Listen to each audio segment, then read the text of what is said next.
और एक तरह से किसी परिचय के मोहताज तो नहीं, फिर भी बता दें कि आज इनको लाइव जोड़ रहे हैं, किस वजह से जोड़ रहे हैं वो भी ज़रा इनसे सुनते हैं। जी हाँ जी, नमस्कार सभी पत्रकार बंधुओं को। आज मैं असंध में आई थी और असंध में आने का मेरा मुख्य और ख़ास कारण है, पत्रकारिता निष्पक्ष होनी चाहिए और बिल्कुल साफ़ सुथरे ढंग से होनी चाहिए।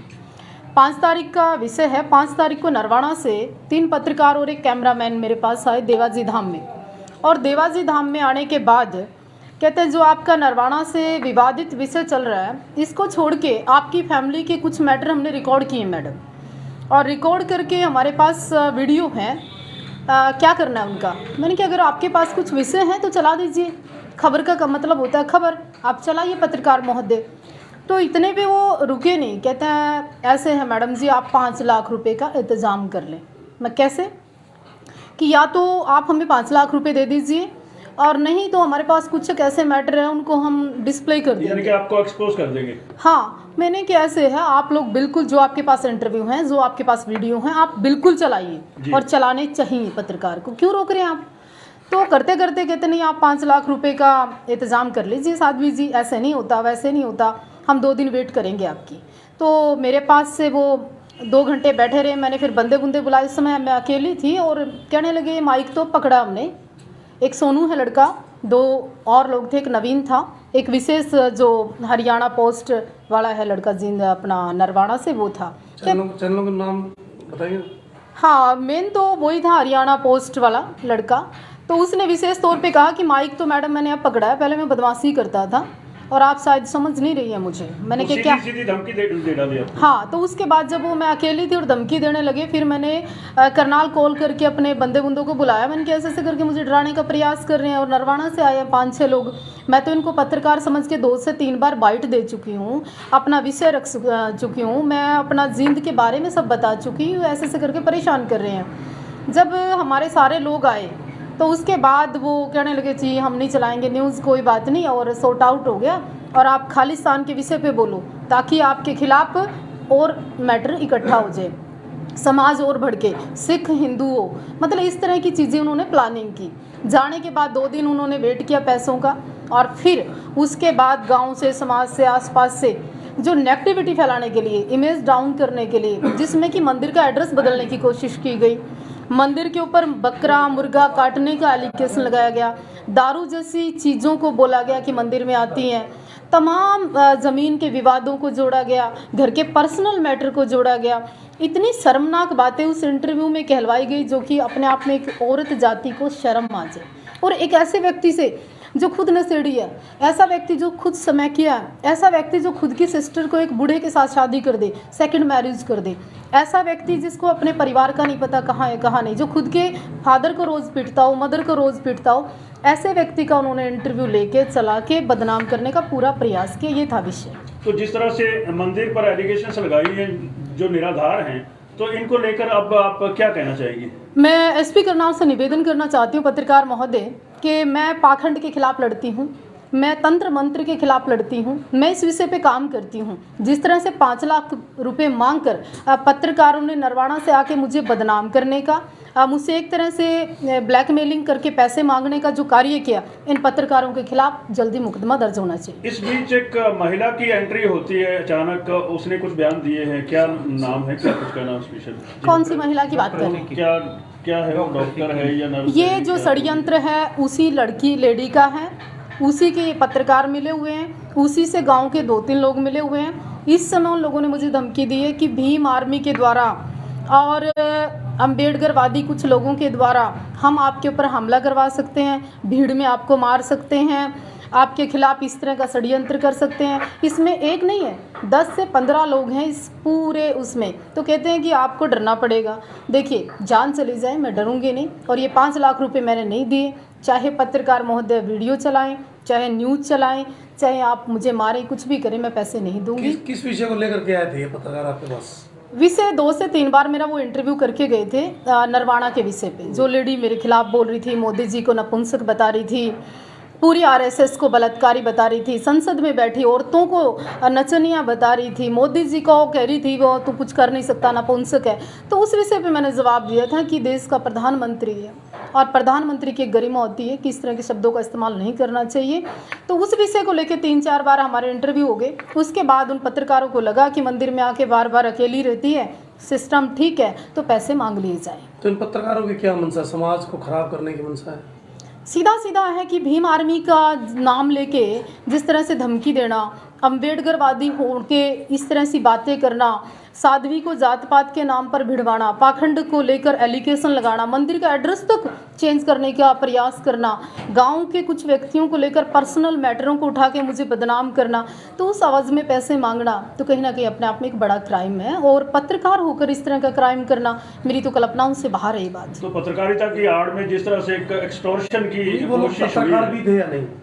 पत्रकार भी थे या नहीं? वो तो जांच का विषय है ना। पुलिस देखिए वो यूट्यूबर थे, पत्रकार तो मैं उनको नहीं कह सकती, आई एम सॉरी, क्योंकि यूट्यूबर थे वो अपनी यूट्यूब पे व्यू बढ़ाने के लिए, पैसे कमाने के लिए। क्योंकि जब मैंने 2 से 3 इंटरव्यू उनको पहले दिए, वो लाखों में मिलियंस में इंटरव्यू गए, तो उनको लगा कि इनका सिस्टम ठीक है, तो वो फिर आगे 4-5 लोग इकट्ठा होके और सीधा बोलना कि माइक तो अब पकड़ा हमने, पहले हम बदमाश ही थे।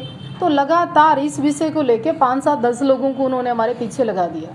तो अभी क्या शिकायत दी आपने थाने में? अभी एसपी करनाल को आज हम शिकायत करेंगे और उनके सारे जितने भी तथ्य हैं, जो वीडियो उन्होंने हमारे खिलाफ बनवाई, जिस तरह का किया, पैसे मांगे गए, मेरे पास सीसीटीवी फुटेज है जिस तरह से वो 4 लोग आए, मैं अकेली बैठी थी, उसके बाद हमने बंदे बुलाए, बड़ी मुश्किल से अपनी जान को बचाया। तो कुल मिला के मामला ये निकल कर आ रहा है कि सबसे पहले तो अपनी टीआरपी बढ़ाने के लिए आपके पास इंटरव्यू करते हैं, उसके बाद फिर आपको एक तरह से बैकफुट पे लाने के लिए आपकी कमजोरियां ढूंढने की कोशिश देखिए, करते हैं। देवा ठाकुर ना तो डरती है मरने से, ये जन्म कम पड़ेगा तो अगला जन्म लेंगे और लड़ेंगे।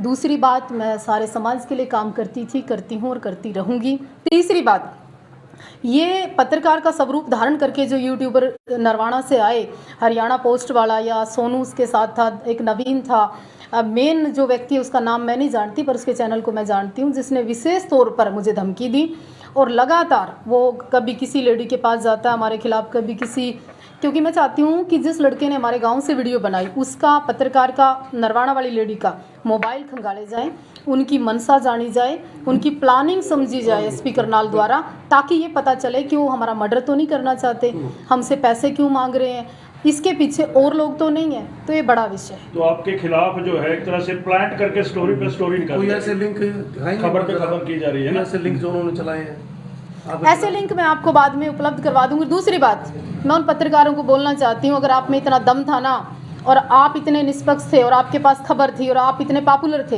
तो हमारी फ़ोटो लगाने की ज़रूरत नहीं थी आपको।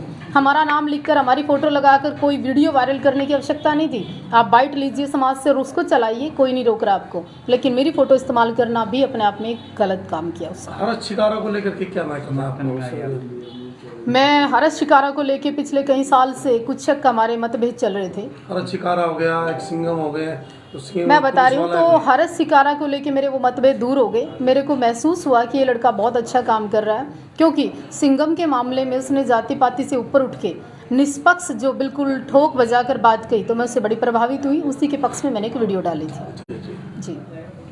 और रही सिंघम की बात, सिंघम अपनी जुबान के कारण, अपनी हरकतों के कारण आज डिसमिस अपने घर पे बैठा है। ये लेडी होगी 5-7 और इस तरह के आंदोलनकारी हैं, ऐसे कई यूट्यूबर हैं जिनकी वजह से वो उसकी नौकरी भी खा गए और वो सड़क पे आज। एक प्रधानमंत्री के खिलाफ इस प्रकार के शब्द क्या सोचते हैं, कहाँ तक ठीक? अपने आप में एक शर्मनाक बात है, प्रधानमंत्री को नपुंसक बता रही है। अपने आप में शर्म की बात है कि पूरी आरएसएस इतने बड़े संगठन को बलात्कारी बता रहे हैं आप।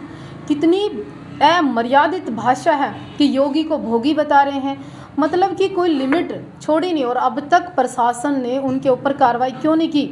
अगर अब सख्ती से कार्रवाई प्रशासन इन पत्रकारों के, उस महिला के, उस गांव वाले लड़के के खिलाफ नहीं करते, तो मैं कहूँगी कि पुलिस प्रशासन जिम्मेवार हो गया अगर मेरे ऊपर हमला हुआ तो जो फ्रीडम ऑफ एक्सप्रेशन है एक तरह से उसका यूज नहीं मिसयूज हो रहा है। बिल्कुल हो रहा है, तुम्हारे सामने हो रहा है। अरे इतनी बड़ी ब्लैकमेलिंग होगी 5-5 लाख की और पुलिस प्रशासन चुप बैठा है, SHO निसिंग चुप बैठा है। मैं तो कहूँगी एसपी करनाल को तुरंत प्रभाव से पत्रकारों के खिलाफ मुकदमे कर देने चाहिए, उस लेडी के खिलाफ करना चाहिए जो बंदों को मेरे घर पे भेज रही है बार बार। तो आपने निसिंग थाना में कोई शिकायत? हाँ बिल्कुल, आज मैं एसपी करनाल से मिलने वाली हूँ। तो आप चाहेंगे कि मान लो कार्रवाई हो ऐसे लोगों पर जो मैं कहूँगी कि पत्रकार का रूप धारण कर कोई यूट्यूबर अगर इस मीडिया के चौथे स्तंभ को बदनाम करने का प्रयास करेगा तो विश्वास कौन करेगा। मैं अकेले रहती हूँ देवाजी धाम में, हो सकता है आकर मुझ पर हमला कर देते। अभी तो 5 लाख रुपए मांगे। तो जो दर्शक आपको देख पा रहे हैं और प्रशासन तक ये बात पहुँचे, प्रशासन से क्या अपील करना चाहेंगी और दर्शकों से क्या अपील करना चाहेंगी? मैं निवेदन करूंगी, जो लोग अमर्यादित है भद्र भाषा में कमेंट्स करते हैं और एक लाइन बना लेते हैं किसी भी औरत के खिलाफ, महसूस करिए कि तुम्हारे घर में माँ है, बहन है, बेटी है, उसकी मर्यादा क्या है। और किसी की भी पेन को, पीड़ा को समझने का प्रयास करिए। सारी चीज़ें फेमस होने के लिए नहीं होती। यहाँ पे फेमस होने के बहुत सारे प्लेटफॉर्म है हमारे पास, हो जाते। चुनाव लड़ना मकसद होता, एक विधानसभा एक लोकसभा को चुनित करके हम काम कर लेते, मेरा मकसद नहीं है। दूसरी बात, एसेसरी बोलने से पहले फील करिए कि तुम्हें कैसा महसूस होगा कि कोई किसी की बहन भी होती है, कोई किसी की माँ और बेटी भी होती है। तो कभी कभी मर्यादाएं मत लांघिए। दूसरा मैं कहना चाहूँगी सभी श्रोताओं से कि इन विवादित विषय से थोड़ा सा दूर रहिए। अच्छे से मीडिया अपना काम करे, पत्रकार अपना काम करे, सबका वेलकम है, सबका स्वागत है। पर किसी लेडी को अकेला समझकर ब्लैकमेल करना, पैसे मांगना, हरासमेंट करना, पर्सनल मैटर, बिल्कुल व्यक्तिगत लाइफ में झांकना कि उसने पगड़ी कौन सी पहनी है, वो कब कान में झुमका कौन सा पहना है, वॉच कौन सी पहनी है, उसकी ड्रेस का कोड क्या है, बहुत शर्मनाक है ये अपने आप। तो साध्वी देवा ठाकुर साध्वी होने के अलावा एक माँ है, एक बहन है, एक बेटी है और सबसे बड़ी बात एक महिला है। तो बावजूद इसके फिलहाल प्रशासन चुप क्यों है? प्रशासन को मुझे लगता है कि संज्ञान लेना चाहिए और ये संज्ञान नहीं लेंगे तो हम संज्ञान दिलवाने का काम भी करेंगे, प्रशासन से गुहार लगाएंगे, रिक्वेस्ट करेंगे, जाएंगे, बात करेंगे और मुझे लगता है हमारी बात सुनी जाएगी और बात पर कार्रवाई भी होगी। आप बता रहे थे उन्होंने माफ़ी भी मांगी थी। किसने? उन लोगों ने। हाँ, जब ये मैटर वहाँ पर हुआ तो वहाँ से जाने के चक्कर में माफ़ी मांगी, हमसे कहा कि साध्वी जी गलती हो गई, हमें लगा कि इजी हो जाएगा सब कुछ। जाके उसके 2 दिन बाद पैसों की वेट करके उन्होंने फिर उस न्यूज़ को चलाया बदनाम करने के लिए जी। तो अब भी बाइट्स पे बाइट्स चला रहे हैं वो लोग? हाँ, उसके छोटे छोटे टुकड़े बनाकर बाइटें चला रहे हैं, हमारी कोई पुरानी फ़ोटो उठा के चला रहे हैं, कोई हमारी व्यक्तिगत अपने पर्सनल जो ड्रेस कोड होता है मैं फेसबुक पे पोस्टर डालते हैं, कभी मेरे भाई की फ़ोटो, कभी मंदिर के चारों तरफ का व्यू, कभी हमारी सिक्योरिटी लीक करने की बातें, कभी हमारी गाड़ियों की फ़ोटो, कभी हमारे आने जाने का शेड्यूल बताना, मतलब कि कहीं ना कहीं देवा ठाकुर के ऊपर हमला हो। जो आपका राइट टू प्राइवेसी है उसका शरेआम उल्लंघन है। बिल्कुल, मेरी फ़ोटो पोस्ट करने का कोई मतलब नहीं बनता। मेरी फैमिली मीन्स मेरे भाई की फ़ोटो मेरे साथ गलत तरीके से लगाकर उसको वायरल करना हाँ यस, कोई मतलब नहीं बनता। दूसरी बात, मेरे ही घर में आके 4 लोग अगर बदमाशी दिखाएं इसका कोई मतलब नहीं बनता। तो आप के खिलाफ अगर भ्रामक जो प्रचार हो रहा है तो आप तो सीधा फेसबुक पे या यूट्यूब पे जाके भी आप इसको काउंटर कर सकते हैं। मैं तमाम आप ही को नहीं, डिस्ट्रिक्ट करनाल को ही नहीं, पूरे हरियाणा के सभी पत्रकारों से निवेदन करना चाहती हूँ, अगर आपको मुझसे कोई भी बात करनी है, मैं छुपी हुई वस्तु नहीं हूँ, ना ही मेरी कोई ऐसी किताब है जो बंद पड़ी है। मैं open on camera daily live होती हूँ, डेली मेरी वीडियोज़ आती हैं, डेली मेरे बारे में सब बातें होती हैं, तो छुपाने जैसा है क्या? पूछिए आप मुझसे, मैं बताऊँगी आपको। तो साध्वी देवा ठाकुर को सुन रहे थे आप? मांग किए हैं जी। हाँ, मेरे सबसे पहले तो मेरे खेत का रास्ता चाहिए, दूसरी बात मेरे को खेत का अपने कनेक्शन। उनसे अनुरोध है कि इन तस्वीरों को ज़्यादा से ज़्यादा शेयर करें ताकि प्रशासन मेरे को अपना ये भी साध्वी जी दबाव बनाती है मेरे पास आओ, मैं लोगों को फेमस होना है बस, नाम ले। ऐसी